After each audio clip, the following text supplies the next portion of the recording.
Hello and welcome to the first lesson where you'll actually be drawing something to the screen in OpenGL.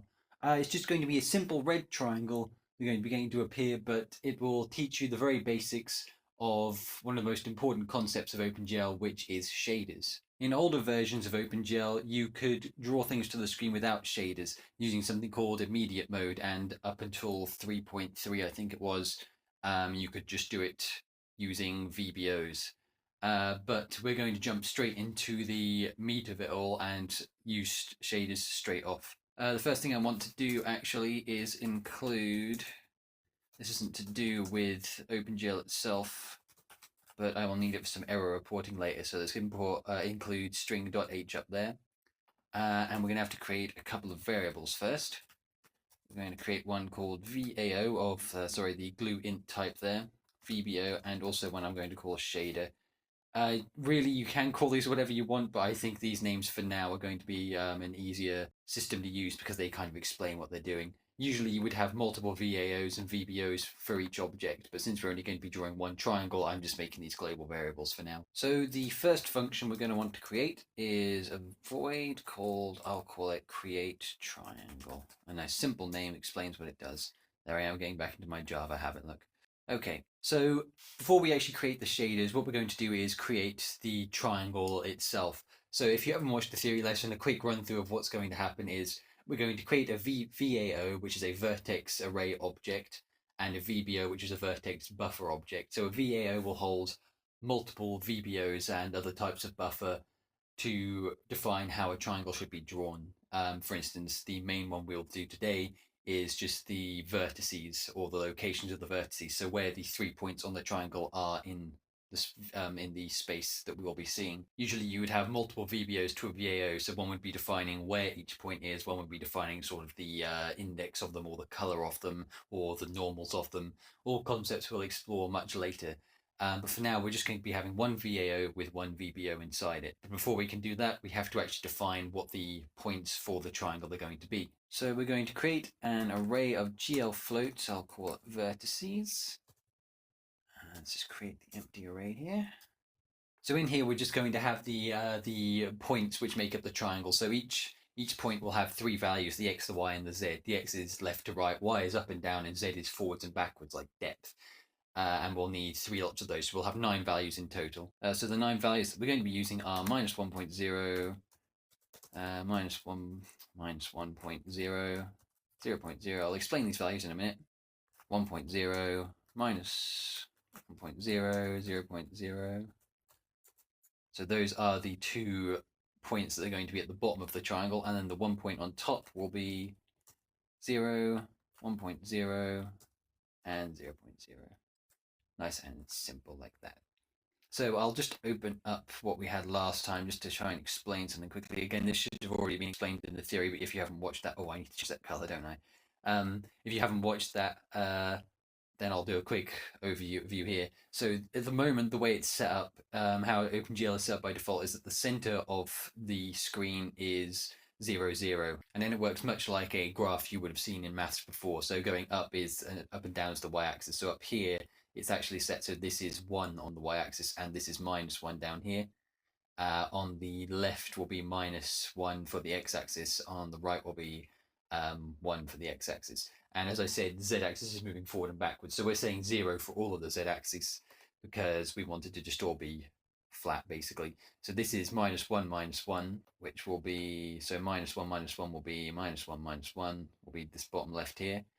1 minus 1, so that's across 1, and then down 1, that's that corner there.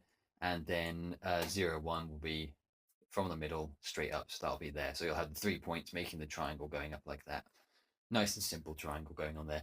What we're actually going to be doing with the shader is altering these values slightly, because when these shaders catch these values in order to draw to the screen, they can toy around with the values. I could make it turn into any old shape that I wanted, really. I could make it into a line or into a circle and distort the values however I feel. Normally you wouldn't do something like that. You can use it to make some crazy effects and things, but for this, in this case, all I'm going to do is to show you that I can shrink down the triangle so it won't be filling the screen by halving the values or using some value on it. So the first thing we're going to be doing is actually creating our VAO. So to do that, we have to use GL gen vertex arrays. And the values that takes are the amount of arrays we want to create, which is just one, and then where you actually want to store the ID of the array. So when you're actually creating this here, when you're calling this function on the graphics card, it's now creating a vertex array. It's now defining some space in the memory for one vertex array, and then it's giving you the ID. So when you want to access that VAO, when you want to access that point in the memory, you just pass this value that's now being passed into VAO. You pass it that ID, and it will grab that one. It will set that to the one that you're now working on. And so in order to actually bind it, we then say bind vertex array, and then we just pass in VAO. So now any OpenGL functions we use which interact with vertex arrays or buffers and vertex buffer objects and such, they'll all be taking place within this vertex array defined by that VAO ID. If you've watched the theory lesson, that will make a lot more sense. It helps to see how this thing is working visually as opposed to just me explaining it with words. So now that we have our VAO, we need to create a buffer object to actually go inside that.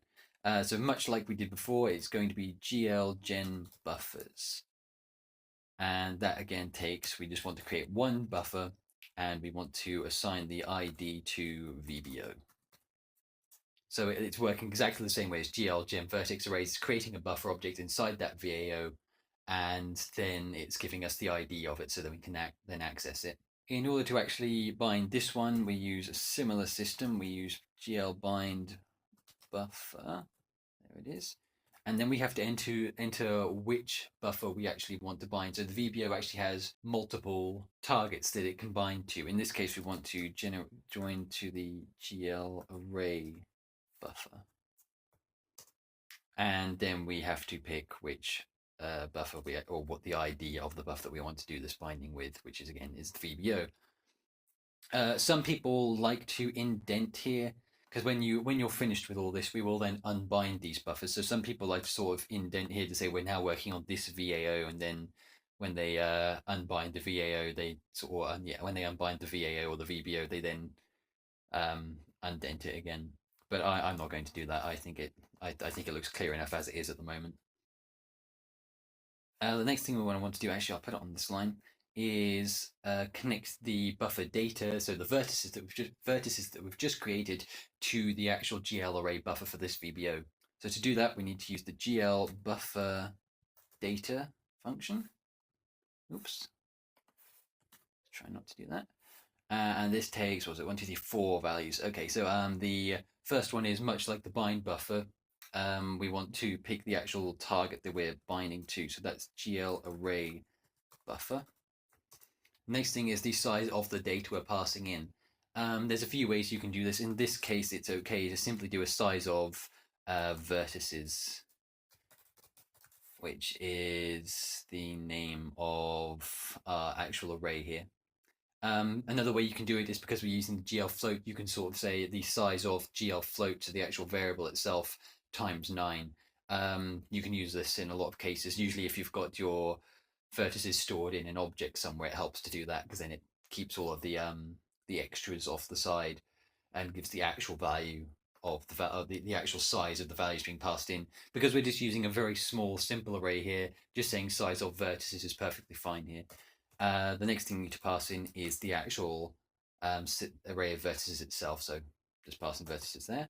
And lastly, we need to pass in GL static draw. So there's two things or two main ones you'll find people pass into here, which are GL static draw, and GL dynamic draw. Static draw basically means we aren't going to be changing these values once we put them in there.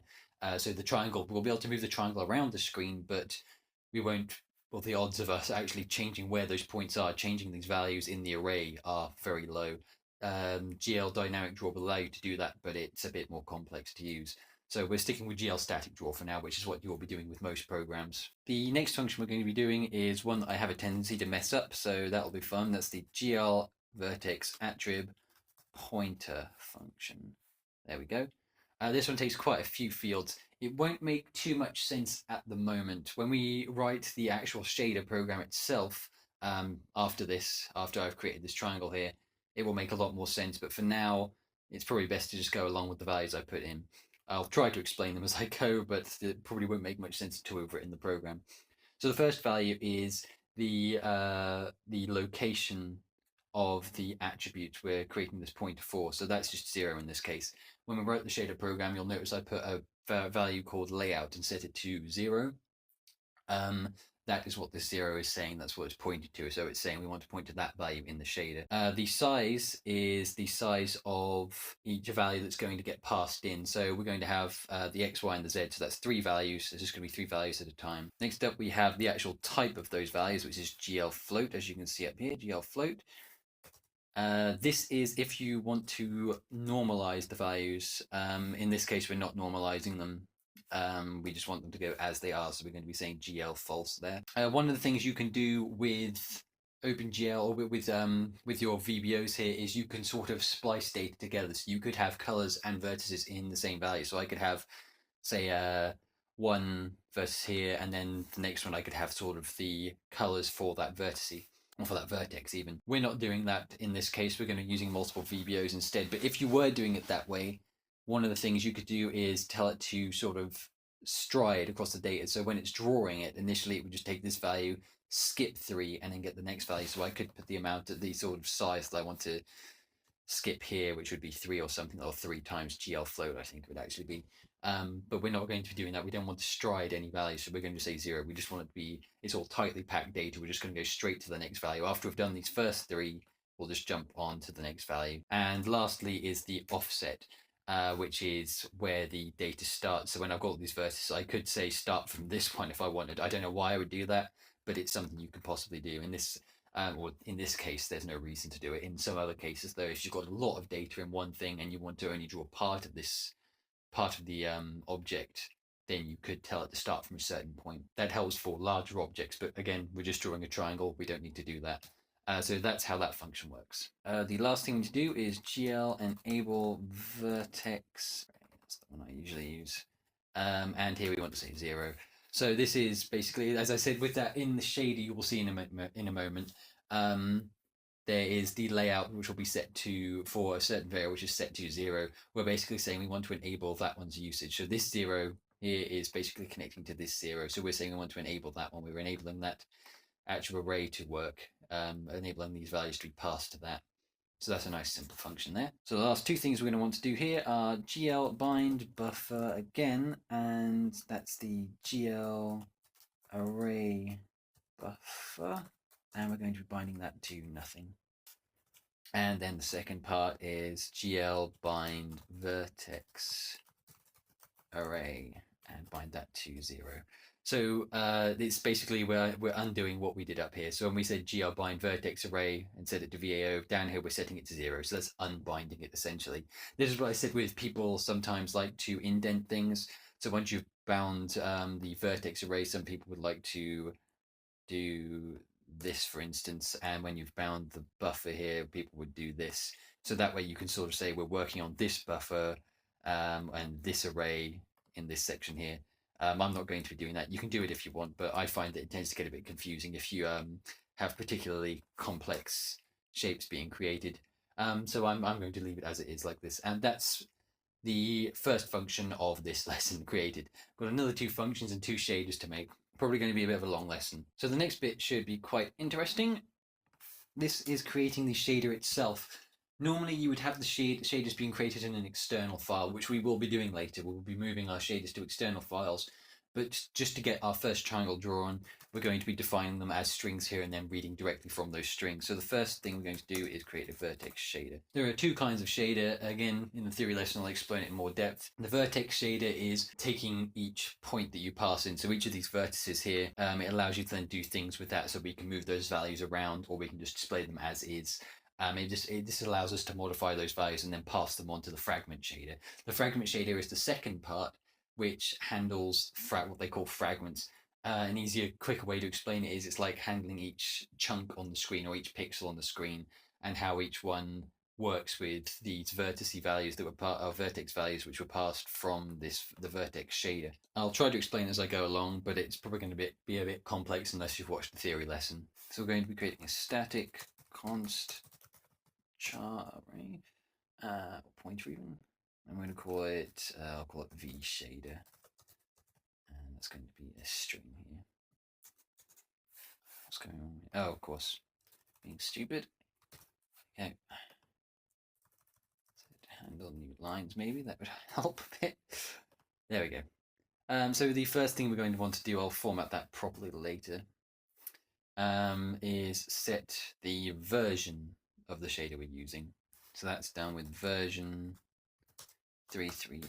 So this version we've just put in here is actually the version of GLSL, which is the OpenGL shader language, as opposed to the version of OpenGL itself. However, at some point, I think it might have been 3.3, the OpenGL and the GLSL versions synchronized. So 330 now means 3.3. Before this, I believe it was something like version 1.5 or 150, as you would put it down. But for clarity, 330 is helpful. So we're putting in 330 instead. So the first thing we're going to put in here is layout, as I mentioned before, location. Oh, hold on. It's going to annoy me if I don't put something in there. There we go. So we're setting the location equal to 0. And then we're going to say in vec3 pos. Yes, pos, that will do. So this is what I was talking about down here with the vertex attribute pointer. So basically these values down here are saying that these values were just passed in here. Everything we've passed into this buffer data here, this is going to 0 in the shader, which is here, location equals 0. In older versions, or even now, you can make it search for the name of an attribute. In this case, we're calling it pos, and then return the location that way. That way you wouldn't even need this layout. I think this layout has only been supported since version 3.2. But I prefer this way. I think it's much easier. You can actually see a one-to-one where it's going, and you don't have to keep searching through all the values. So we're saying location is 0, it's a value it's an input value, and it's a vec3, so it's a vector with 3 values, the x, y, and the z in this case, and pos is just the name. So let's create a new line over here. I think I'll create another one actually. So GLSL is much similar to C++, believe it or not. This is the problem with doing it all in line here. You have to put a lot of new lines. And there's a reason I'm putting them all the way over here, because one of our lines is going to be a bit lengthy. I'll get to that one later. So the value we're going to have in here is GL underscore, I think it's with a capital P. I'm not sure if it matters, and that's going to be equal to a vec4. So GL position is actually a built-in value to the shader itself, or to the shaders themselves. GL position is the output value. But you can't see it, but imagine there's an out vec4 GL position here. It's not, like I say, it's built in, so we can't see it. But when the vertex shader is done, it will pass whatever values we've passed in here into all the GL position values, which will then be calculated when they go through the graphics pipeline, and eventually those values will be pumped out to the fragment shader. So basically this GL position is just the final position. We could straight out pump out this value here. For instance, if I said pos.x, pos.y, pos.z, and then we also need the extra value on the end here. You always need a vec4, and it has to, the end value should always be 1.0.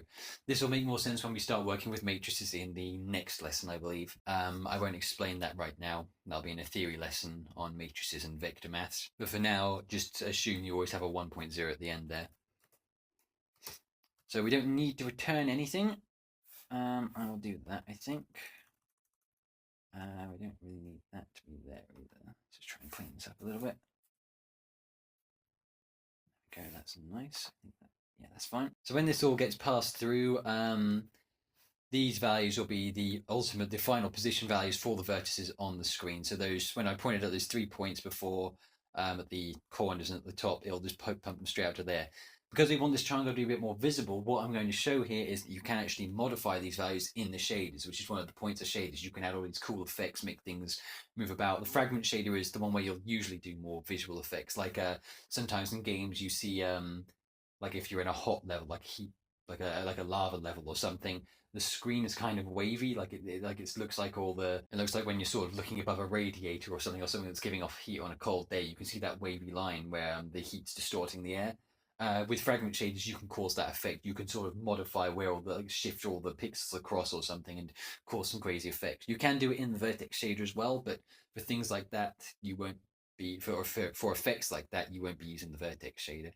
But just to demonstrate that you can modify values in here, I will put a 0.4, I think.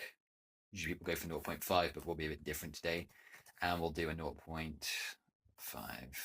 and 1.4 even. Look at that, so close. Yeah, that's much neater. So yeah, we won't put this 0.4 on the pos.z because we don't want to change how far or close away from us it is. We just want to change it so it fits on the screen really.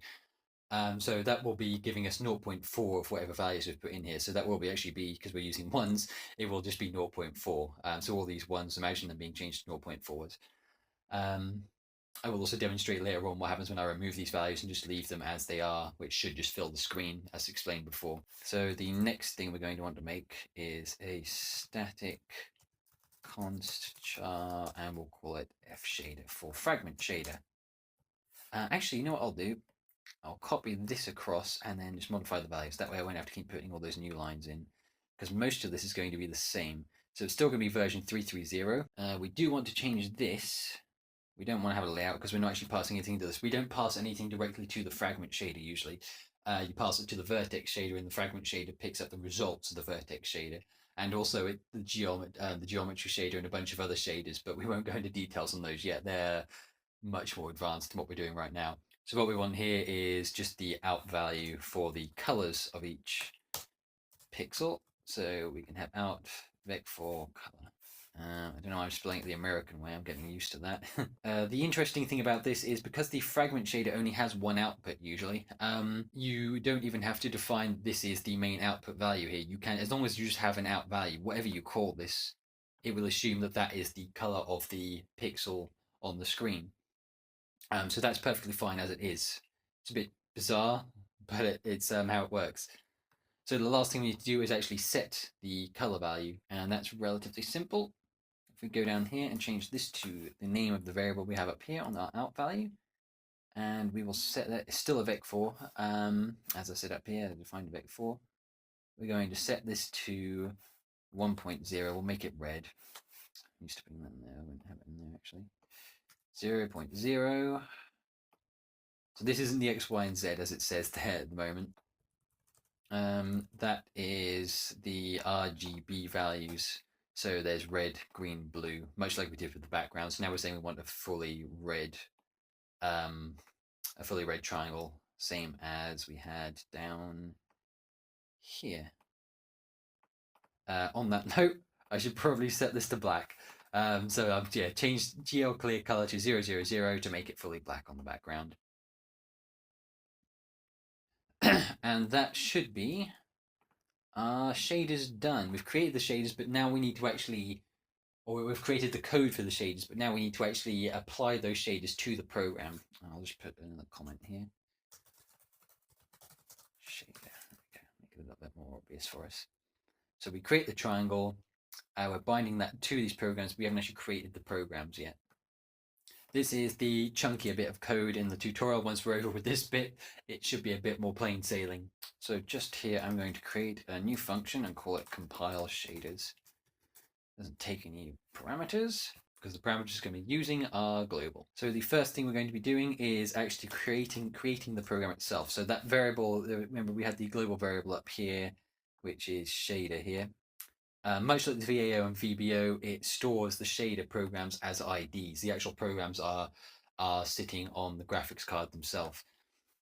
So we want to use GL create program. And what that will do is create the program and give shader the ID, and then we can actually modify the program to do something with it. I think the first thing we should probably do though is make sure the shader was created correctly. If we are returned nothing on our shader here, then we know that an error has occurred. So we're going to print F, much like we did before, error creating shader program. Nice simple little error there. I'll just return. That's not going to be very good. It means the program will crash inevitably because we're not actually exiting out of the program at this point. We are just returning straight to main and there's nothing to pick it up. If you want to try and be a bit more thorough with that, then go ahead. But for right now, I don't want to waste time on it. So the next thing we need to do is actually add the shaders to the program, I'm going to create a separate function for this. I will call it, actually I will create it up here, I think. So we'll create another function up here. Call it add shader. 3 variable, it'll take 3, yeah. It will take 3 variables, I think. We'll have a GLU int, and that will be the program. I'll have a const char and call that shader code, and a GL enum, which is the shader type. I won't actually define anything for this function yet. There we go again. I'll leave it empty for now. We'll just return. But I will call the function here. I just won't actually run it, actually create the code for it yet. So we're going to call add shader, and we'll pass in the program that we want to add the shader to. Then we're going to pass in where the code is, which is vShader, which was that piece of code we wrote just up here. There's vShader. So we're passing that code in. And the other thing we want to add is GL underscore vertex underscore shader. This is a built-in GL enum, which is why I call it GL enum up here. That's the type of shader. Basically, when we're compiling the shader, or when we're adding the shader and compiling it, it needs to know what type of shader it's going to be. So if you imagine the program has all the different shaders, and then there's like a list of all the shaders, and then it tells for each one, it says what the code for it is. We need this value to say which one we want it to actually apply the code to, because we know what it is. We know it's for the vertex. We call it vShader for vertex shader, but the program doesn't know that. So this will tell it which shader or part of the shader we wanted to add it to. So we're also going to do that again. We'll copy this, copy that down, and I want to do it to the same program. I want to this time use the F shader, and I want to apply it to the fragment shader. And there we go. We'll write the code for that after we've done this a little bit here. This is the part I hate the most, which is actually getting the error codes from the creation of the shaders, because now we need to link the program and we need to validate the program. But to actually, if any errors do occur, getting the information out of those isn't as easy as it is for other things we've been doing. It's not difficult, but it's a bit more lengthy code-wise. So you can use a GL char, I think. We'll call this elog. That makes sense to me. And that's going to have 1024 characters. We're going to initialize it with null. So what we've got here is going to be the result of the 2 functions we're about to perform and a place to log the error. As I said, it's a bit lengthy the way this bit works, but it's ultimately worth it because debugging at this point is probably the hardest part to debug at. If there are errors with your actual vertex shaders, obviously IntelliSense does not pick up on this code, any errors we might have in this code here. It is completely up to us to just make sure we write good code without having anything. There's no red underlines or anything. These 2 points will pick up if there are any errors, or parts in add shader also will. And getting detailed error logs in those parts is essential for debugging your code here. So the first thing we want to do is just GL link program, and then we pass in the shader program, or the ID of the shader program here. What this will do is actually create the executables on the graphics card. It's linking all the program together and making sure it's all there and working. So essentially we've finished making the program at this point, but we still need to check if the program linked properly, and then after that we have to then validate that it's going to be working for the settings for OpenGL that we have set up. So to get information on the program here, to make sure it's linked properly, we call GL get program IV. So we pass into here the actual program itself. We then say which bit of information we want to get about it. So this get program IV, that once the shader is attempted to link, it will actually have a bunch of things which are output, and we want to say specifically we want to get the part about the GL link status to say if it's linked or not. And then we also say where we wanted to put the result of that, which is just in result. And then once we've placed that in result, we just have to check if result is false. So then we need to call GL get program info log. This will be how you find errors with most GL things you'll find. So the thing we want to do is find the info log for shader. It wants to know the size of the place we're going to be logging the information to make sure it doesn't overflow. Size of this value can be null, and then we actually have to give it the e-log itself. Okay, so then we just simply need to, as we've been doing before, print out the text itself. So error linking program. Use some formatting here. Make sure we go to our next new line. And we just pass in the e-log there and return as before. So this is going to be getting the info log for this program, passing it into the e-log char array here, and then printf will print out the e-log where this %s is. If you don't know how print format works in C++, you might want to go and read up on that, and then we return if there's the error. So that should give us a nice detailed output for the GL-link program. So the next thing we need to do is validate the program. We simply do that again, validate program. So this is checking for us if the shader which we've now created is valid in the current context that OpenGL is working in. If it isn't, it will then return an error for us to make sure we've set up OpenGL correctly for this kind of shader. Fortunately, we need something very similar to what we have up here, so we can just copy paste this down here, thankfully. The only thing that needs to change is, yes, GL validate status instead. So now instead of getting the link status for the shader, we're getting the validate status, which will have been output after the validate program has been called. We still want to put in result, that's all okay. I think, yes, the only thing we need to do here is error validating program, and the rest is fine. So that is that function complete. That is compiling the shaders. The only thing left to do is now make sure these add shader functions work. So the compile shaders function itself is, as it describes it, is just compiling the shader. It's not handling the adding of the shaders to the program. So this function up here is what's going to be doing that. You'll be happy to hear it's the last chunky bit of code for this lesson. Yes, after this, we just then actually need to tell it to draw. This is setting up all the shaders, then we just need to tell it to draw and we'll be done. So first we need to create the actual individual shader. So we need to call GLL create shader and then pass in the shader type that we wish to create. So this is going to create an empty shader for us for that type. So if we've passed in GL vertex shader, it will create us an empty vertex shader and pass the ID into the shader, much like we've done previously. The next little bit is a little bit bizarre. If you've worked with arrays and pointers before, it will probably make a bit more sense. I'm not going to explain it here, but what we want to do is create an array or just pass in a pointer to the first element of an array of GL chars. This is where we're actually going to store the code itself. So the code 0 is going to be equal to shader code.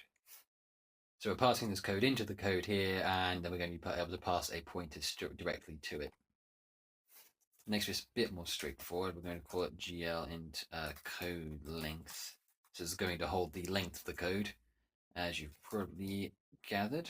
Oops, code length 0 equal to the string. Oh, there it was. String of the shader code. So this is passing in, this is why we needed that include of string.h at the top. It's because we wanted to use this string length command here. That way we can get the length of the actual code, which again will be passed into the creation of the shader. So now we set up the shader source code for our, or shader source as they call it. So the thing they want is the shader. So this is the shader that we're going to be modifying the code for. Count is because you can have multiple strings. We could have lots of chunks of code and then combine them all into this one mass load of source for the code here. But we've only got one file we're passing in, so it's just going to be one. And then we just need to pass in the code itself as we defined up here. And then that second variable we made, which was code length. And that will now modify the actual source for this shader here. So this shader that's sitting in memory has now had its code modified to this. And then simply we need to say GL compile shader. So she pass in the shader we want to compile. That will probably help. So as you can probably imagine, this will actually compile the shader code. So now we've got this shader here, this vertex or fragment shader sitting in memory here, completely compiled. Before we attach it to the actual program itself, we just need to do another error check on it. So to do that, I'm just going to copy paste this bit of code here.